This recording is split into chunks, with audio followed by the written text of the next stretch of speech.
Mbegu unaitwaje? Kule si huu hapa ambao anakula. Unaitwaje huu? Huu ngilelo. Ngelelo. Ngilelo. Huko. Asa ngelelo kwa Kimasai. Kwa Kimasai ngilelo. Sasa kwa kilugha cha? Sasa kwa kilugha kingine ndio bado sijaufahamu vizuri kwamba unaitwaje.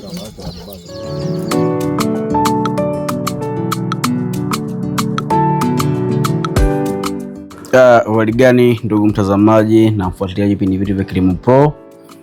Leo tutaongelea zaidi katika upande wa lishe ya mifugo aina ya mbuzi.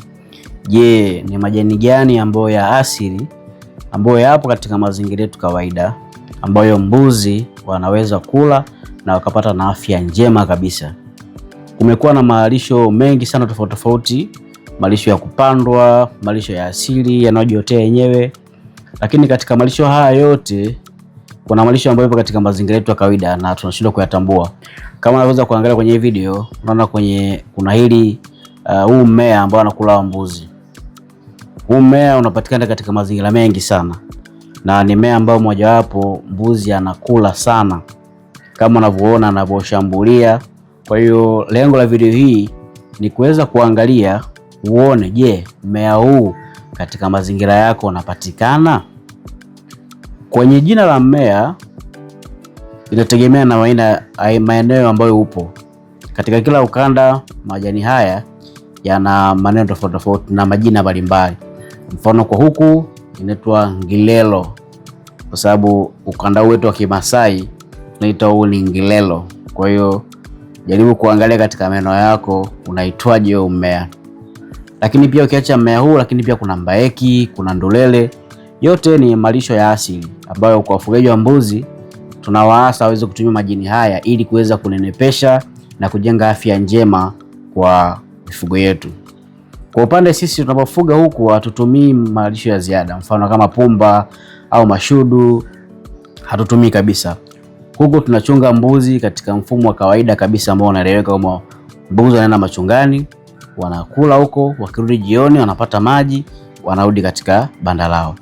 Kwa hiyo mfano malisho ya ziada kama vile junkao au spanepia au kiangalia mfano lukina, zile zote huku hatutumii kwa sababu tuna malisho ya kutosha. Hapa shambani kwetu tuna ekari karibia 75. Zote zina malisho ya kutosha ya asili. Kwa hiyo mbuzi wana nafasi kubwa kabisa ya kuweza kula na kupata vyakula vyao fix wote. Kwa hiyo wewe mfugaji unaweza kuangalia, je, mmea huu katika eneo lako unapatikana? Kwa hiyo ni fursa na nafasi yako ya kipekee kuweza kujua kwamba mmea huu ni mzuri kwa ajili ya kulishia mbuzi. Siku zote mbuzi anapenda majani yaliyo juu. Tunasema small bushes, vichaka hivi. Kwa hiyo ukipanda mmea kama huu kwa mbuzi inakuwa ni nzuri sana kwao. Lakini pia kwa maeneo yako kama unaweza kulima ukapanda mmea huu kwa kuotesha wewe mwenyewe binafsi, mbegu zinapatikana. Unaweza kuwasiliana nasi tukakupatia mbegu hii ukapanda kwako, tukakuelekeza namna ya kufanyia management ili uweze kupata matokeo ambayo ni mazuri. Lakini tukiachilia haya yote, kikubwa ni kwamba mbuzi anahitaji lishe iliyo bora. Mbuzi anahitaji malisho ya kuweza kumfanya aweze kuwa na afya njema, aweze kuwa na miili mkubwa, kwa sababu siku zote kwenye viwanda mbalimbali wanaangalia kwamba mbuzi anakuwa na kilo ngapi, au tunavyomuuzia mtu yote anaangalia mbuzi ana uzito gani, kwa sababu uzito ndio unafanya kuweza kuuza mfugo wako katika bei ambayo ni nzuri, ambayo usisumbuane na wateja, usisumbuaje na wanunuzi. Lakini pia kitu kingine cha kuzingatia ni kwamba ukishapata mbegu yako nzuri ya mbegu ya mbuzi, mfano ukapata gala au boa au sanem au yoyote, hizi mbegu ni mbegu bora kwa sababu zinakuwa na miili mikubwa. Mbuzi wake wanakuwa na miili mikubwa, wanakuwa na muonekano mkubwa. Kwa hiyo ni rahisi pia wewe kupata biashara nzuri ya kuuzia watu wengine mbegu. Kwa hiyo ukiangalia kuwa na mbegu bora ni jambo la kwanza, lakini jambo ya lishe ya mbuzi ni jambo la pili la muhimu ambalo la kuweza kuzingatia. Kwa hiyo angalia katika mazingira yako, je, una uwezo kupata malisho aina gani? Je, unachunga kwa mfumo aina gani?